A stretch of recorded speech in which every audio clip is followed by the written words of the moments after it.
ಕೊಡಬೇಕಾಗಿ ಅವರನ್ನ ಕಳಕಳಿಯಿಂದ ಕೇಳಿಕೊಳ್ಳುತ್ತಿದ್ದೇವೆ.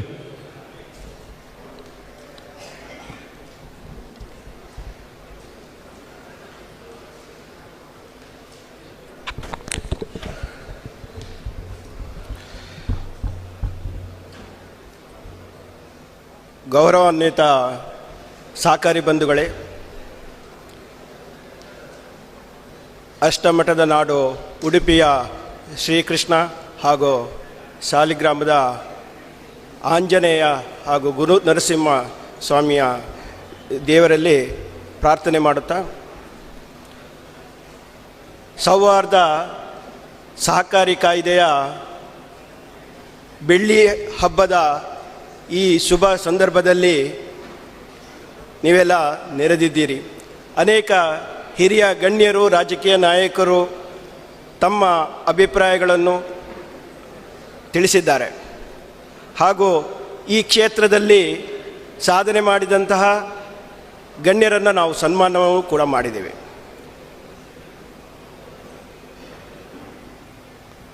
ಗ್ರಾಮಕ್ಕೊಂದು ಶಾಲೆ, ಗ್ರಾಮಕ್ಕೊಂದು ಪಂಚಾಯಿತಿ, ಗ್ರಾಮಕ್ಕೊಂದು ಸಹಕಾರ ಸಂಘ, ಇದು ಸಮುದಾಯದ ಆಧಾರ ಸ್ತಂಭಗಳು. ಆದರೆ ಈಗ ಗ್ರಾಮಕ್ಕೊಂದು ಶಾಲೆ ಇಲ್ಲ, ಗ್ರಾಮಕ್ಕೆ ಅನೇಕ ಶಾಲೆಗಳಿವೆ. ಅದರಂತೆ ಸಹಕಾರ ಸಂಘವು ಅನೇಕ ಸಂಖ್ಯೆಯಲ್ಲಿ ಇದೆ ಅನ್ನೋದನ್ನು ನಾವು ಗಮನಿಸಬೇಕು. ಇದು ಸಹಕಾರ ಸಂಘಗಳು ಸಮಾಜಕ್ಕೆ ಎಷ್ಟು ಅನಿವಾರ್ಯ ಅನ್ನೋದನ್ನು ಕೂಡ ನಾವು ತೋರಿಸ್ತಾ ಇದೆ. 1761ರಲ್ಲಿ ಸ್ಕಾಟ್ಲೆಂಡ್ನಲ್ಲಿ ಫೆನ್ವಿಕ್ ವೀವರ್ಸ್ ಸೊಸೈಟಿ ಪ್ರಾರಂಭ ಆದಾಗಿನಿಂದ 1997ರ ಸೌಹಾರ್ದ ಕಾಯ್ದೆಯವರೆಗಿನ ಬಹುದೊಡ್ಡ ಇತಿಹಾಸ ಈ ಒಂದು ಸಹಕಾರ ಕ್ಷೇತ್ರಕ್ಕಿದೆ.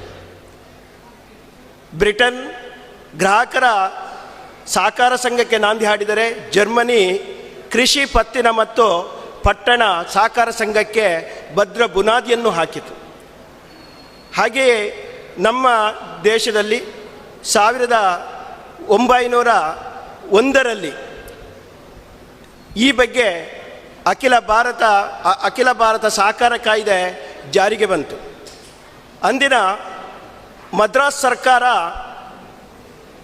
ಗ್ರಾಮೀಣ ಜನರ ಆರ್ಥಿಕ ಅಭಿವೃದ್ಧಿಗೆ ಏನು ಮಾಡಬೇಕು ಅಂತ ಹೇಳಿ ಆಲೋಚನೆ ಮಾಡುತ್ತಾ ಫೆಡ್ರಿಕ್ ನಿಕ್ಸನ್ ಅನ್ನೋರನ್ನು ಜರ್ಮನಿಗೆ ಕಳಿಸ್ತಾರೆ.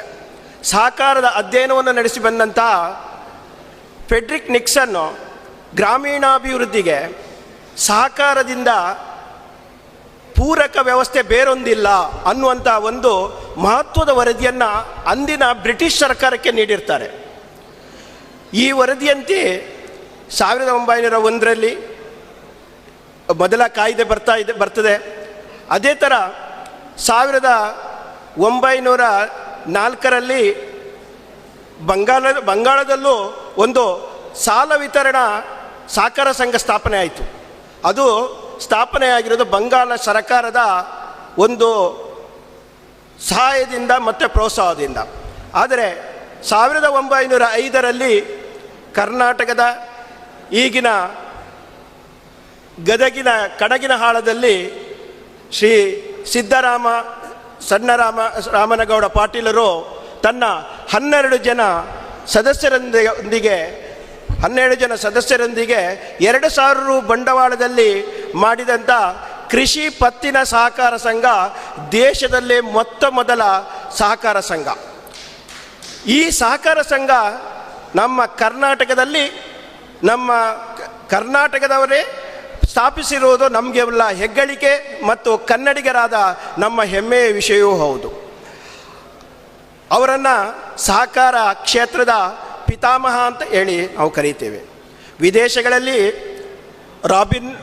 ರಾಬರ್ಟ್ ಓವನ್, ಹರ್ಮನ್ ಶುಲ್ಸ್ ಮತ್ತು ರೆಫಿಸೈನ್ ಅನ್ನುವಂಥ ಹರಿಕಾರರು ಇದ್ದರು.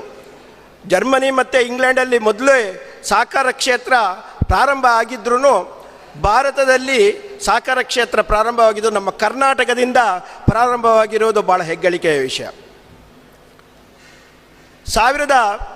1897ರಲ್ಲಿ ಕೂಡ ಈ ಬಗ್ಗೆ ಒಂದು ಅಧ್ಯಯನ ನಡೆಸಿ ಈ ಕೇಂದ್ರ ಯೋಜನಾ ಆಯೋಗ ಸತತವಾಗಿ ಈ ಸಹಕಾರ ಕ್ಷೇತ್ರ ಅನೇಕ ವರ್ಷಗಳಿಂದ ನಮಗೆ ಗಣರಾಜ್ಯ ಬಂತು. 1950ರಲ್ಲಿ ಗಣರಾಜ್ಯ ಬಂದಾಗ ಇದಕ್ಕೆ ರಾಜ್ಯದ ವಿಷಯವಾಗಿ ಇದು ಮಾರ್ಪಾಟಾಯಿತು. ಅಂದಿನಿಂದ 1935ರಲ್ಲಿ ನಮಗೆ ರಿಸರ್ವ್ ಬ್ಯಾಂಕ್ ಸ್ಥಾಪನೆ ಆಯಿತು.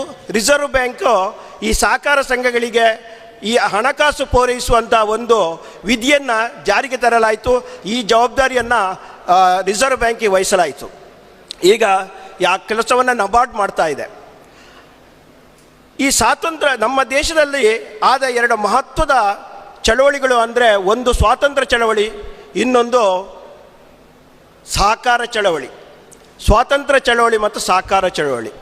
ನಾವು ಈ ಸಹಕಾರ ಚಳವಳಿಯನ್ನು ಸ್ವಾತಂತ್ರ್ಯ ಪೂರ್ವ ಸ್ವಾತಂತ್ರ್ಯ ನಂತರ ಅಂತ ನಾವು ನೋಡೋದಾದರೆ, ಈ ಸಹಕಾರ ಕ್ಷೇತ್ರ ಗಣನೀಯವಾಗಿ ಯಶಸ್ಸನ್ನು ಕಾಣದೆ ಅನೇಕ ಕಡೆ ಅನೇಕ ವೇದಿಕೆಗಳಲ್ಲಿ ಇದರ ಯಶಸ್ಸು ಕಂಡಿಲ್ಲ, ನಿರೀಕ್ಷಿತ ಒಂದು ಫಲವನ್ನು ನೀಡಿಲ್ಲ ಅನ್ನುವ ಚರ್ಚೆ ನಡೆಯುತ್ತಿದ್ದಂಥ ಒಂದು ಸಂದರ್ಭದಲ್ಲಿ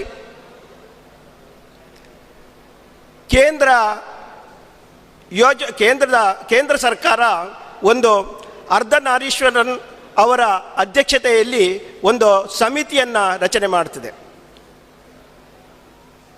ಸಹಕಾರ ಸಂಘಗಳ ಎಲ್ಲ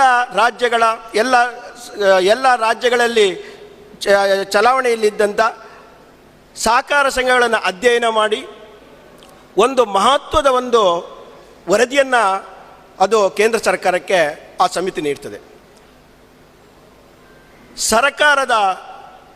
ಸಹಕಾರ ಇಲಾಖೆಯ ಅಥವಾ ಸರ್ಕಾರದ ಅಪರಿಮಿತವಾದಂಥ ಹಸ್ತಕ್ಷೇಪದಿಂದಾಗಿ ಸಹಕಾರ ಕ್ಷೇತ್ರ, ಈ ಸಹಕಾರ ಚಳವಳಿ ವಿಫಲಗೊಂಡಿದೆ ಅನ್ನುವಂತಹ ಒಂದು ನೇರ ನಿಷ್ಠುರವಾದಂಥ ಒಂದು ವರದಿಯನ್ನು ನೀಡ್ತದೆ. ಈ ಸಮಯದಲ್ಲಿ 1977 ತುರ್ತು ಪರಿಸ್ಥಿತಿ, ಪ್ರಜಾತಂತ್ರದ ಕಗ್ಗೊಲೆ ಆದಂಥ ಸಂದರ್ಭ. ಇಂಥ ಸಂದರ್ಭದಲ್ಲಿ 1978 ಸಹಕಾರ ಭಾರತಿ ಅನ್ನುವಂಥ ಒಂದು NGO ಸಹಕಾರಿಗಳಿಗಾಗಿಯೇ ಸಂಪರ್ಕ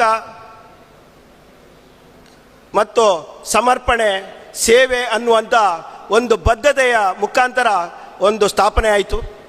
ಇದು ಕೂಡ ಸಹಕಾರ ಚಳವಳಿಗೆ ಬಹಳ ಒಂದು ಕೊಡುಗೆಯನ್ನು ನೀಡಿ ಇವತ್ತಿಗೂ ಕೊಡುಗೆಯನ್ನು ನೀಡ್ತಾ ಇದೆ. ಈ ಸಹಕಾರ ಚಳವಳಿಯ ಸಂದರ್ಭದಲ್ಲಿ ನಾವು ಸಹಕಾರ ಭಾರತಿಯನ್ನು ನೆನೆಸಿಕೊಳ್ಳುವುದು ನಮ್ಮೆಲ್ಲರ ಕರ್ತವ್ಯವೂ ಹೌದು.